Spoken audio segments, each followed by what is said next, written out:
Hello, everyone. I hope that you're doing amazing wherever you are in the world.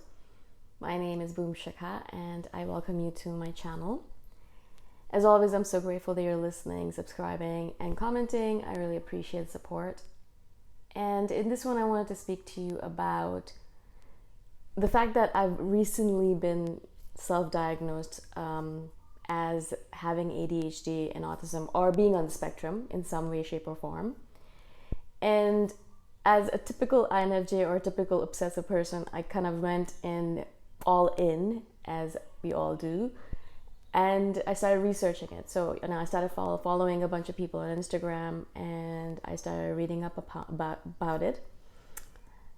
And as I've said before, I kind of realized how many of the things I was doing that I thought were a little bit odd, perhaps, tiny little bit odd, but okay, everyone does odd things, don't they?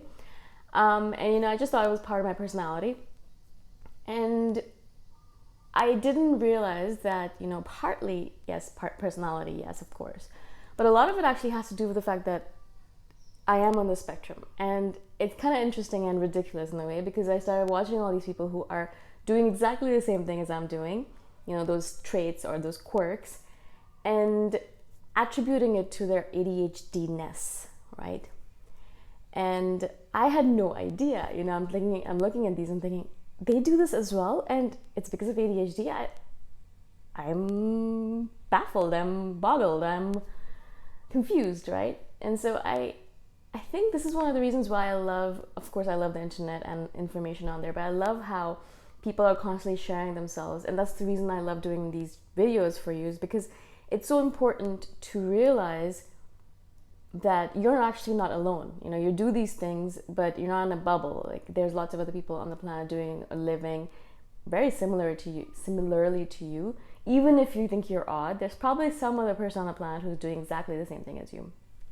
And as long as you're not harming someone else, then go ahead and do it.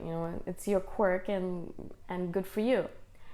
So I wanted to share 4 things that I've noticed that are related to my ADHD-ness, that I've been baffled that they're related to my ADHD-ness. And as I said, it's not completely a bubble. It's not completely related to ADHD. It might be related to other things, trauma, or childhood experiences, or personality. I mean, there's so many different things interconnected with each other, right? So I'm not saying it's completely related to that, but as I said, I have been watching videos by people with ADHD, and they have noticed these things that they do as well. And so I wanted to share these 4 things with you. I thought it'd be interesting for you to listen to it, and maybe you relate to it as well, and then you can go and do your own research on this. The first thing that I wanted to speak about is pacing. Now, I don't know if you do this, but I do this a lot, actually, almost every single day. No, I should say every single day, but sometimes twice or thrice a day, right? Depending on how much anxiety I'm feeling in my body, and depending on how much disconnection I'm feeling in my body, depending on how much I've been sitting and feeling like, I just want to move, depending on how much restless energy I have, depending on the time of the month, so many different factors, I need to pace in my room, not outside. Outside is okay, it's nice to go for a walk and all that stuff, but literally is about pacing, like just going back and forth in my room, back and forth, back and forth, back and forth, walking back and forth in the little space that I have. I have a very tiny space. And so I think I get like 20 steps one way and then 20 steps back. So 20, 20, 20, 20. I just go back and forth, back and forth.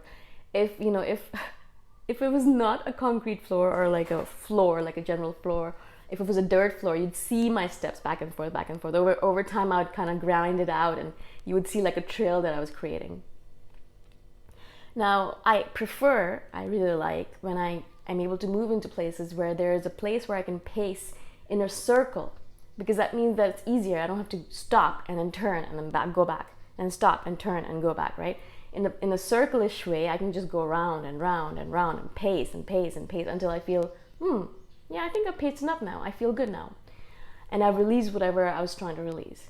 And so I do this a lot, and I do this, I didn't realize that everyone else doesn't do this, actually. I just assume people like walking and going back and forth and pacing. And then I was living with my sister for a bit, and she doesn't do this. She sits, she sits on a couch and relaxes. Whereas while we're talking, I'm pacing back and forth, pace, pace, pace, pace. And so I saw a video about this, and a lady had actually purchased comfortable mats to put on the floor so she could pace without her feet hurting, because she doesn't like wearing shoes inside, which makes sense. And I'm looking at this, I'm thinking, she paces as well? I mean, that's interesting, that's fascinating. I wear shoes inside the house because I have indoor shoes that I wear for inside the house, so I'm comfortable. I can walk for as long as I want, no problem, right? So that was brilliant. I was like, whoa, pacing. Oh, interesting. I didn't know it was related to ADHD. Awesome, right? The second thing I actually started looking at, and I've had a bunch of I've been following a bunch of people who have ADHD and who are also accountants, investors, and personal finance gurus, sort of. So they talk about ADHD as it relates to finances, which is really fascinating to me, because I realize a lot of my financial habits are not because I'm lazy or impulsive or like spontaneous or careless or greedy or all that. It's not because of all those terrible names that I've been called by myself and other people in the past. It's because of the ADHD that I have, and I'm not saying it as an excuse. Of course, I'm still trying to improve, but I'm saying that it's sometimes uncontrollable, right? Sometimes it's just a part of who you are. And one of the things I've noticed that other people who have ADHD have mentioned as well is that they have an issue with there's this general fear of finances in a way. And one of the things that it manifests as is a fear of looking at your bank accounts.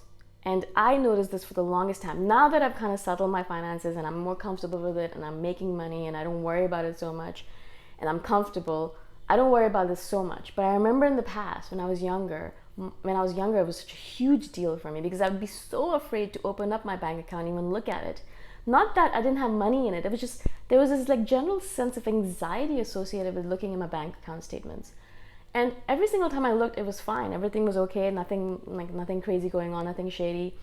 But for some reason, it would take me I'd procrastinate a lot. And then it would take me a lot of effort to even just open up my bank account and look at it. Once I looked at it, I was fine. But then again, like the cycle would repeat. I would, wait a couple of weeks because I like to check every few often just to make sure everything's okay. And again, I would like procrastinate and then feel anxiety and then open it up. Oh, okay, everything's fine, good. And this kind of translated into every single aspect of finances, where I had a fear of doing taxes. I had a fear of looking at anything related to finances, looking at my investments. I had a fear of this and that and everything.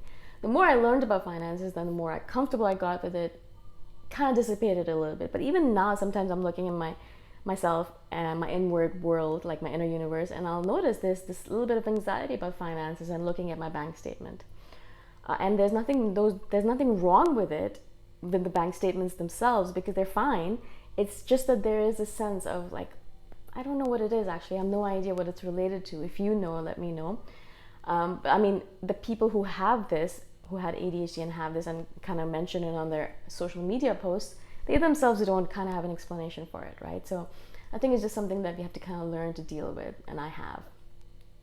The third thing I wanted to mention is object permanence, and I kind of spoke about this in a previous video, but I wanted to mention it again because it literally is blowing my mind how it's related to ADHD. And a lot of people have actually done videos on this where, they say if you look at all of the surfaces in their house, all the tables and chairs and countertops, they all have stuff on them. Like, how you look at some houses and their pictures and everything is clean, like all the surfaces are clean, there's nothing on top because everything is in cupboards and in drawers, everything is inside.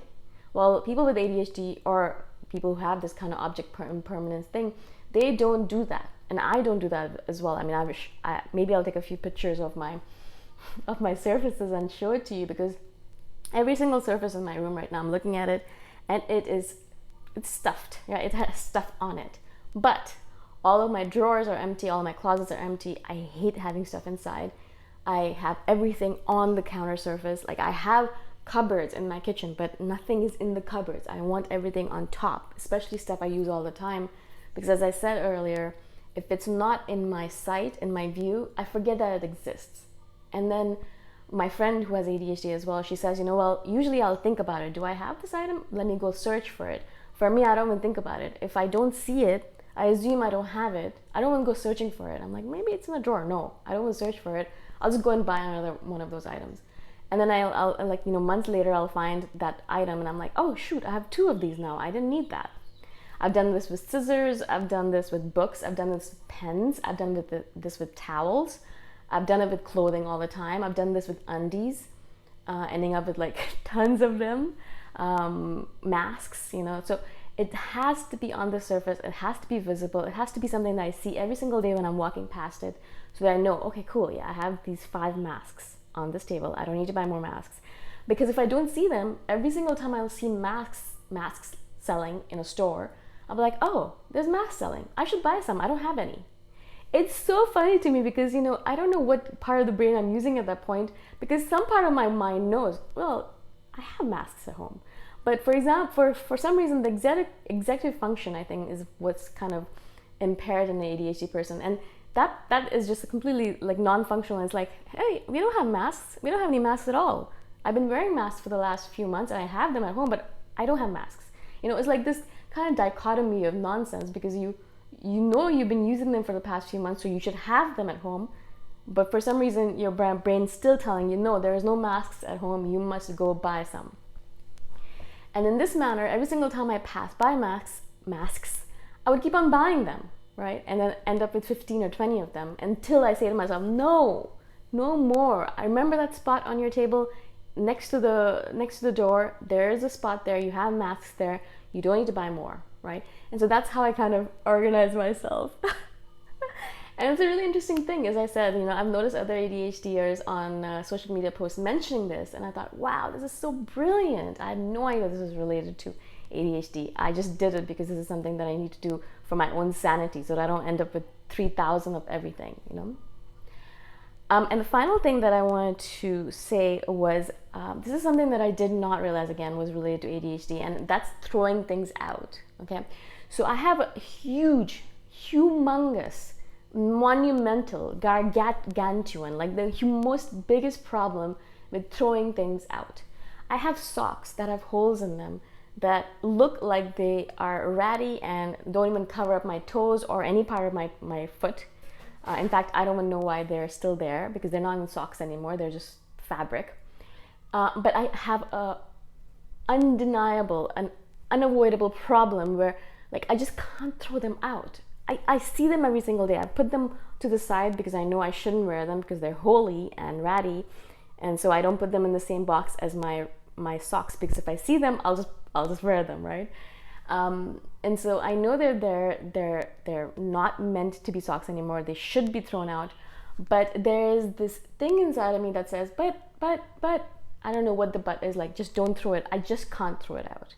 So eventually someone else does it for me. So like at home, my mom would eventually throw my socks out, or like my holy underwear out, or like t-shirts that are holes in them, because I'd still be wearing them. And my mom's like, this is not supposed to be worn anymore by a human being. You can throw it out. But until she did it for me, I couldn't do it. There was just something inside of me that just prevented me from throwing things out, even if they're broken. I have keyboards lying around and mice lying around, mice, that are not functioning anymore. Like, they don't work, but I just can't throw them out. I don't know what it is. I don't know if it's like partly environmental, partly worried about, the earth, partly worried about the expenses, partly worried about the money I spent on it. But like all of that stuff is not even important. It's just like there's this inherent thing inside of me that says, no, don't throw it out. Don't throw it out. You can still use it. Maybe you can still fix it. Maybe you can still get it repaired. Maybe you can still get it stitched up, And then my sister's looking at me like, why would you get that stitched up? It's gone. Just throw it out. And she wouldn't get it. But I'm thinking to myself, but maybe I could still get it repaired. Maybe I could still get it fixed. Who knows? Why would I throw it out? It's still good. I can still use it. No, you can't.